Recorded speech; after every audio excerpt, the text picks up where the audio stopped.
प्रेम से बोलिए श्रीमद् भागवत महापुराण की जय। श्री सुखदेव महाराज की जय।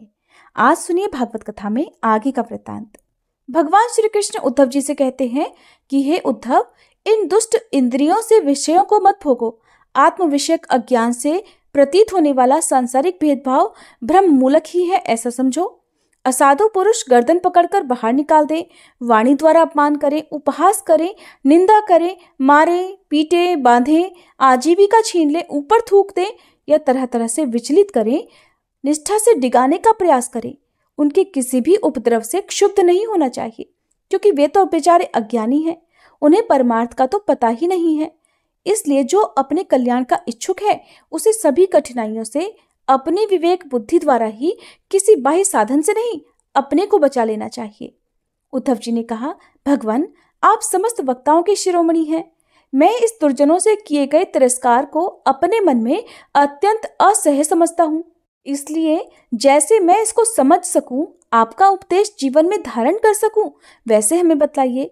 विश्वात्मन, जो आपके भागवत धर्म के आचरण में प्रेम पूर्वक संलग्न है, जिन्होंने आपके चरण कमलों का ही आश्रय ले रखा है, उन शांत पुरुषों के अलावा बड़े बड़े विद्वानों के लिए भी दुष्टों के द्वारा किया हुआ तिरस्कार सह लेना तो बड़ा कठिन है, क्योंकि प्रकृति अत्यंत बलवती है। श्री सुखदेव जी कहते हैं, परीक्षित, वास्तव में भगवान की लीला कथा ही सुनने योग्य है। वे ही प्रेम और मुक्ति के दाता हैं। जब उनके परम प्रेमी भक्त उद्धव जी ने इस प्रकार प्रार्थना की, तब यदुवंश विभूषण भगवान ने उनके प्रश्न की प्रशंसा करके उनसे इस प्रकार कहा। देवगुरु बृहस्पति के शिष्य उद्धव जी, इस संसार में प्रायः ऐसे संत पुरुष नहीं मिलते जो दुर्जनों के कटु वचनों से बिंधे हुए अपने हृदय को संभाल सके। मनुष्य का हृदय मर्म भेदी बाणों से बिंधने पर भी उतनी पीड़ा का अनुभव नहीं करता जितनी पीड़ा उसे दुष्ट जनों के दिल दुखाने वाली और कठोर वाणी पहुंचाती है। उद्धव जी, इस विषय में महात्मा लोग एक बड़ा पवित्र प्राचीन इतिहास कहा करते हैं। मैं वही तुम्हें सुनाऊंगा, तुम मन लगाकर उसे सुनो। एक भिक्षुक को दुष्टों ने बहुत सताया था। उस समय भी उसने अपना धैर्य नहीं छोड़ा और उसे अपने पूर्व जन्म के कर्मों का फल समझकर कुछ अपने मानसिक उद्गार प्रकट किए थे। उन्हीं का इस इतिहास में वर्णन है। प्राचीन समय की बात है। उज्जैन में एक ब्राह्मण रहा करता था। उसने खेती, व्यापार आदि करके बहुत सी धन संपत्ति इकट्ठा कर ली थी। वो बहुत ही कंजूस, कामी और लोभी था। क्रोध तो उसे बात बात में आ जाता था। उसने अपनी जाति, बंधु और अतिथियों को कभी मीठी बात से भी प्रसन्न नहीं किया। खिलाने पिलाने की तो बात ही क्या है। वो धर्म कर्म से रीते घर में, अर्थात धर्म कर्म से हीन घर में रहता और स्वयं भी अपनी धन संपत्ति के द्वारा समय पर अपने शरीर को भी सुखी नहीं करता था। उसकी कंजूसी और बुरे स्वभाव के कारण उसके बेटे बेटी, भाई बंधु, नौकर चाकर और पत्नी आदि सभी दुखी रहा करते। मन ही मन उसका अनिष्ट सोचा करते थे। कोई भी उसके मन को प्रिय लगने वाला व्यवहार नहीं करता था। वह लोक परलोक दोनों से ही गिर गया था। बस यक्षों के समान धन की ही रखवाली करता रहता था। उस धन से वो न तो धर्म कमाता था और न भोग ही भोगता था। बहुत दिनों तक इस प्रकार जीवन बिताने से उस पर पंच महायज्ञ के भागी देवता बिगड़ उठे।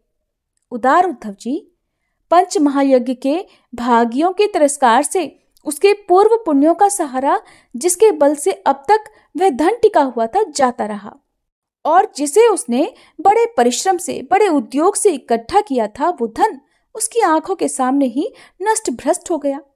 उस नीच ब्राह्मण का कुछ धन तो उसके परिवारजनों ने ही छीन लिया, कुछ चोर चुरा कर ले गए, कुछ आग लग जाने आदि दैव कोप से नष्ट हो गया, कुछ समय के फेर से मारा गया, कुछ साधारण मनुष्यों ने ले लिया और बचा कुचा कर और दंड के रूप में शासकों ने हड़प लिया। उद्धव जी, इस प्रकार उसकी सारी संपत्ति जाती रही। न तो उसने धर्म ही कमाया और न भोग ही भोगे। इधर उसके सगे संबंधियों ने भी उसकी ओर से मुंह मोड़ लिया। अब उसे बड़ी भयानक चिंता ने घेर लिया। धन के नाश से उसके हृदय में बड़ी जलन हुई। उसका मन खेद से भर गया। आंसुओं के कारण गला रुंध गया। किंतु इस तरह चिंता करते करते ही उसके मन में संसार के प्रति महान दुख बुद्धि और उत्कट वैराग्य का उदय हो गया। अब वह ब्राह्मण मन ही मन कहने लगा, हाय हाय, बड़े खेद की बात है, मैंने इतने दिनों तक अपने को व्यर्थ ही इस प्रकार सताया। जिस धन के लिए मैंने जी तोड़ परिश्रम किया, वो न तो धर्म कर्म में लगा और न मेरे सुख भोग के ही काम आया। प्रायः देखा जाता है कि कंजूस पुरुषों को धन से कभी सुख नहीं मिलता। इस लोक में तो वे धन कमाने और रक्षा की चिंता से ही जलते रहते हैं और मरने पर धर्म न करने के कारण नरक में जाते हैं। जैसे थोड़ा सा भी कोढ़ सर्वांग सुंदर स्वरूप को बिगाड़ देता है, वैसे ही थोड़ा सा भी लोभ यशस्वियों के शुद्ध यश और गुणियों के प्रशंसनीय गुणों पर पानी फेर देता है। धन कमा लेने पर उसको बढ़ाने, रखने और खर्च करने में तथा उसके नाश और उपभोग में जहां देखो वहीं निरंतर परिश्रम, भय, चिंता और भ्रम का ही सामना करना पड़ता है। चोरी, हिंसा, झूठ बोलना, दंभ, काम, क्रोध, गर्व, अहंकार, भेद बुद्धि, वैर, अविश्वास, स्पर्धा, जुआ और शराब, लंपटता, ये 15 अनर्थ मनुष्यों में धन के कारण ही माने जाते हैं। इसलिए कल्याणकामी पुरुष को चाहिए कि स्वार्थ और परमार्थ के विरोधी अर्थ नामधारी अनर्थ को दूर से ही छोड़ दे। भाई, बंधु, स्त्री, पुत्र, माता पिता, सगे संबंधी जो स्नेह बंधन से बंधकर बिल्कुल एक हुए रहते हैं, सब के सब कौड़ी के कारण इतने दूर हो जाते हैं कि तुरंत एक दूसरे के शत्रु बन जाते हैं।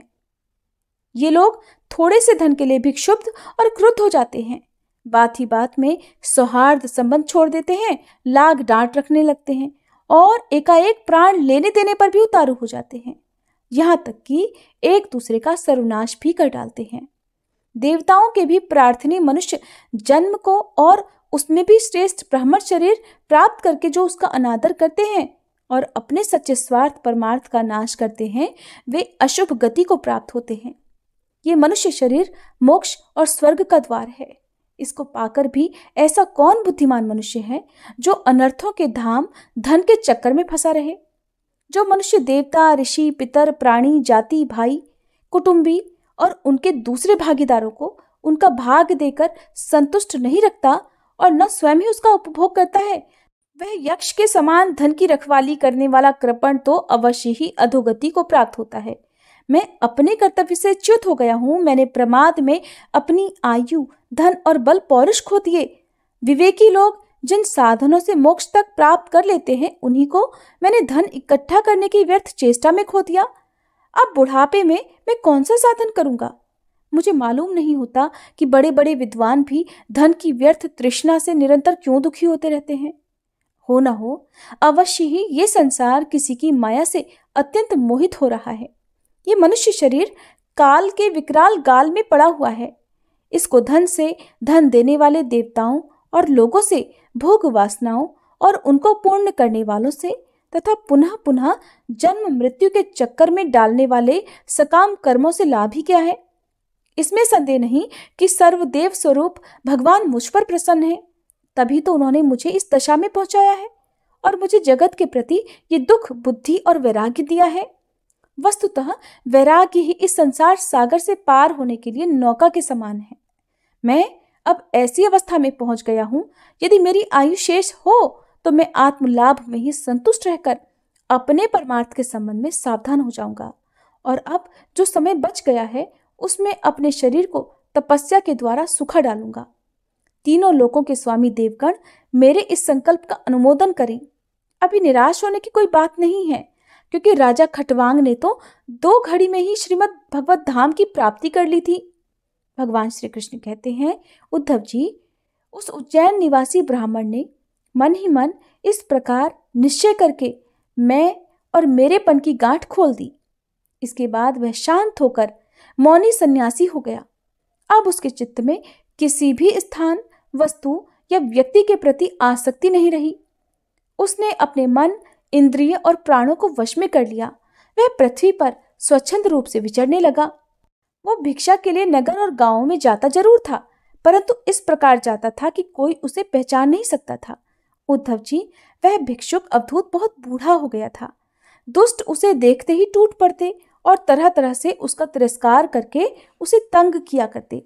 कोई उसका दंड छीन लेता, कोई भिक्षा पात्र ही झटक कर ले जाता, कोई कमंडल उठा ले जाता, तो कोई आसन, रुद्राक्षमाला और कंथा ही लेकर भाग जाता। कोई तो उसकी लंगोटी और वस्त्र को ही इधर उधर डाल दिया करते।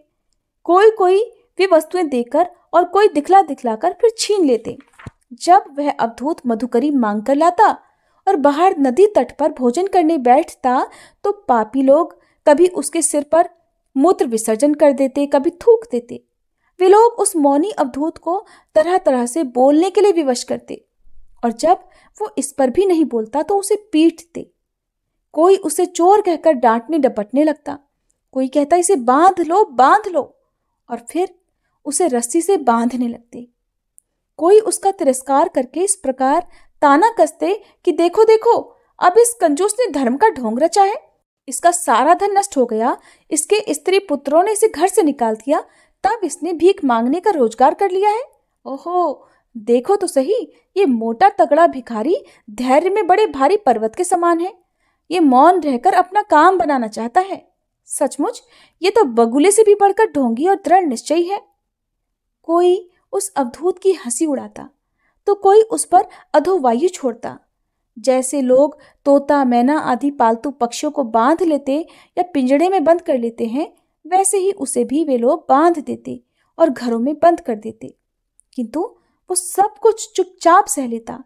उसे कभी ज्वर आदि के कारण दैहिक पीड़ा सहनी पड़ती, कभी गर्मी सर्दी आदि से दैविक कष्ट उठाने पड़ते, कभी दुर्जन लोग अपमान आदि के द्वारा उसे भौतिक पीड़ा पहुंचाते। किंतु भिक्षुक के मन में इससे कोई विकार नहीं होता। वो समझता था कि सब मेरे पूर्व जन्म के कर्मों का फल है और इसे मुझे अवश्य भोगना पड़ेगा।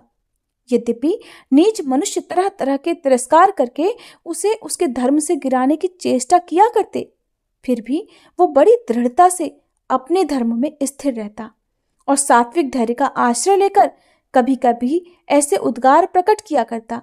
वो ब्राह्मण कहा करता कि मेरे सुख अथवा दुख का कारण न ये मनुष्य है, न देवता, न शरीर है, न ये ग्रह कर्म और काल आदि ही हैं। श्रुतियां और महात्मा जन मन को ही इसका परम कारण बतलाते हैं और मन ही इस सारे संसार चक्र को चला रहा होता है। जिसका मन शांत और समाहित है उसे दान आदि समस्त सत्कर्मों का फल प्राप्त हो चुका है, अब उनसे कुछ लेना बाकी नहीं है। और जिसका मन चंचल है या आलस्य से अभिभूत हो रहा है, उसको इन दान आदि शुभ कर्मों से अब तक कोई लाभ नहीं हुआ। सभी इंद्रियां मन के वश में है, मन किसी भी इंद्रिय के वश में नहीं है। ये मन बलवान से भी बलवान अत्यंत भयंकर देव है। जो भी इसको अपने वश में कर लेता है वही देव इंद्रियों का विजेता है। सचमुच मन बहुत बड़ा शत्रु है, इसका आक्रमण असह्य है। ये बाहरी शरीर को ही नहीं, हृदय आदि मर्म स्थानों को भी बेंधता रहता है। इसे जीत पाना बहुत कठिन है। मनुष्य को चाहिए कि सबसे पहले इसी शत्रु पर विजय प्राप्त करे, परंतु होता यह है कि मूर्ख लोग इसे तो जीतने का प्रयास करते नहीं, दूसरे मनुष्यों से झूठ मूठ झगड़ा बखेड़ा करते रहते हैं और इस जगत के लोगों को ही मित्र शत्रु उदासीन बना लेते हैं। अगर मान ले कि मनुष्य ही सुख दुख का कारण है, तो भी उनसे आत्मा का क्या संबंध? क्योंकि सुख दुख पहुंचाने वाला भी मिट्टी का शरीर है और भोगने वाला भी। कभी भोजन आदि करते समय यदि अपने दांतों से अपनी ही जीभ कट जाए और उससे पीड़ा होने लगे तो मनुष्य बताइए भला किस पर क्रोध करेगा? अगर ऐसा मान ले कि देवता ही दुख के कारण है, तो भी इस दुख से आत्मा की क्या हानि? क्योंकि यदि दुख के कारण देवता है तो इंद्रियाभिमानी देवताओं के रूप में उनके भोक्ता भी तो वे ही हैं, और देवता सभी शरीरों में एक हैं। जो देवता एक शरीर में है वे ही दूसरे में भी हैं। ऐसी दशा में यदि अपने ही शरीर के किसी एक अंग से दूसरे अंग को चोट लग जाए तो भला किस पर क्रोध किया जाएगा? यदि ऐसा माने कि आत्मा ही सुख दुख का कारण है तो वह तो अपना आप ही है, कोई दूसरा नहीं, क्योंकि आत्मा से अलग तो कुछ और है ही नहीं। अगर कुछ दूसरा प्रतीत होता है तो वह मिथ्या है। इसलिए न सुख है न दुख, फिर क्रोध कैसा? क्रोध का निमित्त ही क्या? यदि ग्रहों का सुख दुख का निमित्त माने तो फिर उनसे भी अजन्मा आत्मा की क्या हानि? उनका प्रभाव भी जन्म मृत्युशील शरीर पर ही होता है। ग्रहों की पीड़ा तो उनका प्रभाव ग्रहण करने वाले शरीर को ही होती है और आत्मा उन ग्रहों और शरीर से सर्वथा परे है। तब भला वह किस पर क्रोध करे? जो इस बात को जान लेता है वो फिर किसी भी भय के निमित्त से भयभीत नहीं होता। बड़े बड़े प्राचीन ऋषि मुनियों ने इस परमात्म निष्ठा का ही आश्रय ग्रहण किया है। मैं भी इसी का आश्रय ग्रहण करूंगा और मुक्ति तथा प्रेम के दाता भगवान के चरण कमलों की सेवा के द्वारा ही इस दुरंत अज्ञान सागर को अनायास ही पार कर लूंगा। भगवान श्री कृष्ण कहते हैं, उद्धव जी, उस ब्राह्मण का धन क्या नष्ट हुआ, उसका तो सारा क्लेश ही दूर हो गया। अब वह संसार से विरक्त हो गया और संन्यास लेकर पृथ्वी में स्वच्छंद घूमने लगा। यद्यपि दुष्टों ने उसे बहुत सताया, फिर भी वो अपने धर्म में अटल रहा, तनिक भी विचलित नहीं हुआ। उस समय वह मौनी अवधूत मन ही मन इस प्रकार का गीत गाया करता था, उद्धव जी, इस संसार में मनुष्य को कोई भी दूसरा सुख या दुख नहीं देता, ये तो उसके चित्त का भ्रम मात्र ही है। ये सारा संसार और इसके भीतर मित्र उदासीन और शत्रु के भेद अज्ञान कल्पित हैं। इसलिए प्यारे उद्धव, अपनी वृत्तियों को मुझ में तन्मय कर दो और इस प्रकार अपनी सारी शक्ति लगाकर मन को वश में कर लो और फिर मुझ में ही नित्य युक्त होकर स्थित हो जाओ। बस सारे योग साधन का इतना ही सार संग्रह है। ये भिक्षुक का गीत क्या है, मूर्तिमान ब्रह्म ज्ञान निष्ठा ही है। जो पुरुष एकाग्र चित्त से इसे सुनता, सुनाता और धारण करता है, वो कभी सुख दुख आदि द्वंद्वों के वश में नहीं होता। उनके बीच में भी वो सिंह के समान दहाड़ता ही रहता है। हरे कृष्णा। आज के अध्याय में बस इतना ही। इसके आगे का वृतांत आप सभी अगले अध्याय में सुनिएगा। वीडियो पसंद आई हो तो प्लीज लाइक और अगर हो सके तो शेयर करना मत भूलिएगा।